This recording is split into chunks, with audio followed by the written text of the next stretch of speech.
కఠినమైన ప్రశ్న గురుగారు. ఇప్పుడు చెప్పండి. ఇప్పుడు మనకంటే లక్ష్మీదేవి ఉంది. ఆ! ట్రంప్‌కి లేదుగా. ట్రంప్‌కి లక్ష్మీదేవి ఉందా? లేదుగా. ఓకే. ఎలాన్ మస్క్‌కి లక్ష్మీదేవి ఉందా? లేదుగా. ఆ! కానీ ప్రపంచ కుబేరులంతా అమెరికాలోనే ఉన్నారు. అవునా? మంచి ప్రశ్న. మన లక్ష్మీదేవి మన దగ్గరే ఉంది. రోజు మమ్మీ, మమ్మీ అని మేము అసలు అది గంధాలు అరగదీస్తాము. లేదంటే దీపాలతో ఆమెకు మసకబారిలాగా ఆ! గట్టిగా అరుస్తుంటాం. మమ్మీ మమ్మల్ని అనుగ్రహించు అని. కానీ అనుగ్రహించదే తల్లి. ఎవరు అనుగ్రహిస్తున్నారు? వాళ్ళకెందుకు అలా జరుగుతుంది? మనకెందుకు జరగట్లేదు? ఇది చాలా మందిలో ఉన్న సందేహం. ఎంత అవునండి. సందేహం అంటే అంతే గదా! మనం మనం ఈ యొక్క సనాతన ధర్మంలో మనం ఉన్నాం. భారతదేశంలో మనం ఉన్నాం. కాబట్టి మిగతా దేశస్తుల వాళ్ళందరూ తెలీదు కదా! కాబట్టి ఇంతటి ధనం, ఇంతటి కుబేరులవ్వటం ఎలా సాధ్యం అనేది ప్రతి ఒక్కరిలో ఉన్న సమస్య. ప్రశ్న ఇదంతా. అయితే ఒకటే చెప్తాను. దీనికి మన శాస్త్రం ఏం చెప్తుందంటే, గురూజీ. మన కర్మ సిద్ధాంతం ఏం చెప్తుంది? మన భగవద్గీతలో ఏం చెప్తున్నారు? అంటే మనిషి ప్రతి ఒక్కడు కూడా కర్మానుసారంగా జన్మ తీసుకుంటున్నాడు. అవును. పూర్వజన్మ కర్మల పరిష్కారమే ఈ జన్మ. ఓకే. మీరు ఈ జన్మలో మంచి కార్యక్రమాలు చేశారు. హ్మ్. ఓకే. ఎంతో పూజలు చేశారు. ఎన్నో యాగాలు చేశారు. ఎన్నో నోములు నోచారు. కాబట్టి ఈ పుణ్య ఫలమంతా కూడా ఏం చేస్తుందంటే, నువ్వు దేన్ని ఆశించి చేస్తున్నావు? హ్మ్. నాకు డబ్బే కావాలని చేస్తున్నావా? నాకు సుఖమే కావాలని చేస్తున్నావా? నాకు ఫలానా కావాలని ఒకదాని మీదనే ఎక్కువ మంది ఫోకస్ చేస్తారు. అసలు మనిషి వచ్చింది ఈ భూమి మీదకొచ్చిన అంతిమ లక్ష్యం ఏంటి? మోక్షాన్ని పొందటం. హ్మ్. జన్మ లేకుండా చేసుకోవటం. జన్మరాహిత్యం కోసం తన కార్యక్రమాలు ఏవైతే ఉన్నాయో అవి చేసుకొని జన్మరాహిత్యం కోసం పాటుపడాలి. పాట పాడు. ఇవి వదిలేసి ఈ పూజ చేస్తే అదొస్తది, ఆ పూజ చేస్తే ఇదొస్తదని ప్రతి ఒక్కరు ఆ మాయలో పడిపోయి ఓకే. అరిషడ్ వర్గాలకు లోనైపోయి ఈ పూజలు, యజ్ఞాలు, యాగాలు విపరీతంగా చేసేస్తారు. అవును. కాబట్టి ఏదైనా సరే మీరు ఆహారం తిన్నారనుకోండి, పొట్ట నిండుతుందా లేదా? నిండుతుంది. కాబట్టి ఏ పూజలు చేసినా పుణ్యం వస్తుంది ఫస్ట్. ఓకే. ఈ పుణ్యం కరిగిపోవాలి కదా! ఆ! ఈ పుణ్యాన్ని వాడు ఏం చేసుకోలేడు. ఈ జన్మలకి అవునవును. వర్తించదు ఆ పుణ్యం. ఓహ్! కాబట్టి కొంతమేర మాత్రమే ఈ పుణ్యం వర్తిస్తుంది. కాబట్టి చేసుకున్న పుణ్యం అంతా క్షయమైపోవాలంటే, ఆ పుణ్యం కాస్త వాడి కోరికలను బట్టి, వాడి వాసనా బలాన్ని బట్టి నెక్స్ట్ జన్మ ఎక్కడివ్వాలనేది భగవంతుడు డిసైడ్ చేస్తాడు. ఓకే. ఓకే. ఈడు కేవలం డబ్బే కావాలన్నాడు. ఈడు కేవలం ఈ వ్యసనాలను మాత్రమే అనుభవించాలని అన్నాడు. కాబట్టి ఈ రెండిటిని బేరీజు వేసుకొని ఈడికి ఏ ప్రదేశంలో ఉంచితే ఇవన్నీ సౌలభ్యంగా ఉంటాయి. ఓకే. కాబట్టి అక్కడ వాడి కోరికను బట్టి ఔట్ ఆఫ్ కంట్రీస్‌లో పుడుతున్నాడు. అరబ్ కంట్రీస్‌లో పుడుతున్నాడు.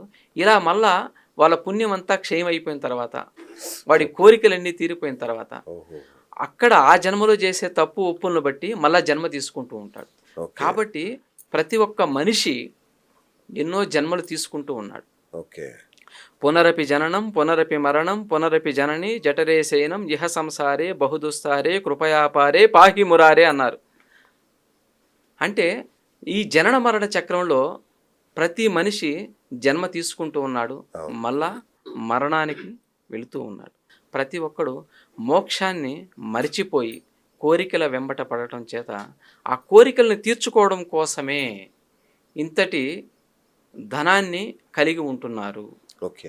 గురుగారు నాదో సందేహం. కామి కానివాడు మోక్షగామి కాడు అంటాడు. కామి అంటే కోరికలా? లేదంటే కామమా? అది నాకు దీనికి మేము వేరే భాషలు చెప్పుకొని బతికేస్తా ఉంటాం. అంటే ఒకటేనండి. మీకు ఇంద్రియాల మీద పట్టు తగ్గిపోయిందనుకోండి. ఓకే. కండ్లు చూడలేవు. అవును. చెవులు పెద్దగా వినలేవు. అవును. నోరు పెద్దగా మాట్లాడలేడు. ఈ వయసులో ఉన్నప్పుడే అనేక రకాల విషయ వాంఛల యందు పరిగెడుతూ ఉంటాడు. కాబట్టి కొంత వయసు దాటిన తర్వాత ఇవన్నీ చూస్తాడు మనిషి. అవును. అనుభవంలోకి తెచ్చుకుంటాడు. ఒక 40 ఏళ్లకొచ్చేసరికి వాడి యొక్క ఆలోచన తీరు మారిపోద్ది. అరే! మనం తప్పుగా బతికామేమో! ఇలా చేయటం తప్పు. ఇలా ఉండాలి. ఇలా బ్రతకాలి అని ఒకలాంటి స్ఫురణ, ఒకలాంటి జ్ఞానం వస్తుంది ప్రతి ఒక్కరికి. ఓకే. కాబట్టి చేసిన తప్పులు ఏవైతే ఉన్నాయో కామి గానివాడు అన్నాడు కదా! కామం అంటే ప్రతిదీ కోరికే. ఏ కోరికనైనా సరే నేను ఐశ్వర్యం బాగా అనుభవించాలి. ధనాన్ని బాగా సంపాదించాలి, నేను పుత్రులతోటి మిత్రులతోటి సిరి సంపదలతోటి బాగా నిరంతరం వెలుగొందాలి అనేది కూడా కోరికే. కాబట్టి ఆ, ఇవన్నీ కూడా ఒక దశ వచ్చిన తర్వాత మీకు అర్థమైపోతాయి. అర్థమైపోయే వాళ్ళకి చాలా వరకు అర్థమైపోతాయి. అవును. కాబట్టి ఆ కోరికలు ఓకే. ఇవన్నీ మనం కోరుకోవటం, వీటి వల్ల మనకి సుఖం లేదు, శాంతి లేదు అనే ఒక ఆలోచన వచ్చేస్తుంది కొంత వయసు వచ్చిన తర్వాత. అప్పుడే ఇంకేదో ఉంది నేనొచ్చిన కారణం. ఈ జన్మకు నేనొచ్చిన కారణం ఇంకేదో ఉంది. కాబట్టి ఏంటది అని అప్పుడు మన యొక్క భారతదేశంలో గనక పుట్టుంటే, ఈ కర్మభూమిలో పుట్టుంటే, ఈ క్షేత్రాలను గనక దర్శనం చేసుకుంటుంటే కొంత అనుగ్రహం భగవంతుడిస్తాడు. ఓకే. అప్పుడే ఏంటంటే మోక్షం వైపు పయనం చేసేదానికి అవకాశం ఉంటుంది. కాబట్టి ఇంద్రియాల యొక్క పవర్ తగ్గిపోయింది. ఓకే. కొన్ని కోరికలన్నీ నెరవేర్చుకున్నాయి. ఇవన్నీ తప్పు అన్న సంగతి తెలుస్తుంది. కొంత వయసొచ్చేసరికి తెలిసిపోతుంటుంది ఆటోమేటిక్‌గా. ప్రతి ఒక్కళ్ళకి ఒక సెన్స్ పనిచేస్తుంది. కాబట్టి అప్పుడేమవుతాడు, ఓకే. జరిగినవి, చేసినవి ఇవన్నీ కూడా తప్పులని తను తెలుసుకుంటాడు. ఓకే. తెలుసుకొని ఇక ఈ సమాజానికి మనం ఏం మంచి చేయొచ్చు? ఎలా మనం బ్రతకాలి? ఎలా బ్రతికి చూపించాలి? ఒక ఆలోచన ఆటోమేటిక్‌గా ప్రతి వ్యక్తికి కలుగుతుంది. ఇది అందరికీ కలగాలని లేదు. Right, right. కాబట్టి కామి కాని వాడు మోక్షగామి కాలేడు అంటే దానికి అర్థం ఇది. Okay, okay. అద్భుతం. అయితే గురుగారు నాకు ఇంకొక సందేహం ఏంటంటే, ప్రతిదానికి మనం భగవద్గీతను ప్రామాణికంగా చెప్తాం. అరే ఏది భగవద్గీతలో లేనిది ఎక్కడ లేదు, ఎక్కడున్నా అది భగవద్గీతలో ఉంది అనే ఒక మాట కూడా చెప్తుంటారు. దాంట్లో నాకు బాగా నచ్చిన అంటే కర్మ సిద్ధాంతం ఏంటంటే, కర్మలు నువ్వు చెయ్యి, ఉమ్, ఫలితం నీకు సంబంధం లేదు, అది నాది, నేను నడిపిస్తున్నాను నిన్ను, నేనే చేపిస్తున్నాను నీకు. సో కర్మలకు నువ్వు కర్మలు చేయడమే నీ పని తప్ప ఫలితాన్ని ఆశించకు, ఫలితాల మీద నీకు అసలు కంట్రోల్ లేదు, నీది కాదు, నీకు సంబంధం లేదు అనేది చాలా స్పష్టంగా ఉంటుంది భగవద్గీతలో.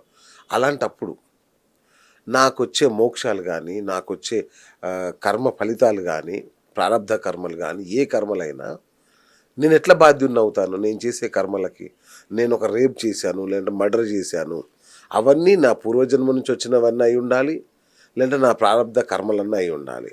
నేను ఇప్పుడు దాన్ని అనుభవిస్తున్నాను, నా దోషం ఏముంది, నా తప్పేంటి? అందరికే కాదు, మా పాపుల తరఫున కొట్లాడుతున్నావు ఇప్పుడే. ఆ, భగవంతుడు కర్మలను చేయటేందే నీకు అధికారము కలదు గాని వాటి ఫలితముల పైన కాదు, అట్లని కర్మలను చేయటం మానరాదు, కర్మఫలమునకు నీవు కారణము కారాదు అన్నాడు. అవును. ఈ పాయింట్ పట్టుకొని చాలా మంది దీన్ని వక్రంలో చూస్తున్నారు. అంతా చేపించేది ఆయనే, నేనేం చేయట్లేదు, నాకేం సంబంధం అంతే లేదు, కదా. ఇలా చేపించాడు అంటున్నాడు. మనం దీన్ని లోతుగా పరిశీలిస్తే 84 లక్షల జీవరాశులు ఉన్నాయి. ఈ 84 లక్షల జీవరాశులు 83,99,999 జీవరాశులకి స్వరపేటిక లేదు, అవును. జ్ఞానం లేదు. అవును. కేవలం ఒక మనిషి మాత్రమే ఈ శాస్త్రాన్ని అభ్యసిస్తున్నాడు, అవును. మాట్లాడుతున్నాడు. మానవ జన్మకు మాత్రమే ఇది వచ్చిన వరం. కాబట్టి మనకన్నీ తెలుసుగా, అవును. ధర్మం ఏది, అధర్మం ఏది, అన్ని విషయాలు తెలుసుగా. ధర్మం ఏది, అధర్మం ఏది, ఎటువంటి విషయాల యందు మనం ఉండాలి అని మీకు ఒక స్పృహ ఉందిగా. కాబట్టి మీకు కొంత జ్ఞానం ఉంది, ఏది మంచిది ఏది చెడు అని. కాబట్టి మనకి ఒక బుద్ధి ఉంది, ఈ బుద్ధి పనిచేస్తూ ఉంటుంది నిరంతరం. ఏది తప్పు ఏది ఒప్పు అని చెప్తూనే ఉంటాడు. విచక్షణ జ్ఞానం ఉంది. కానీ మిగతా జీవరాశులకు తెలుసా?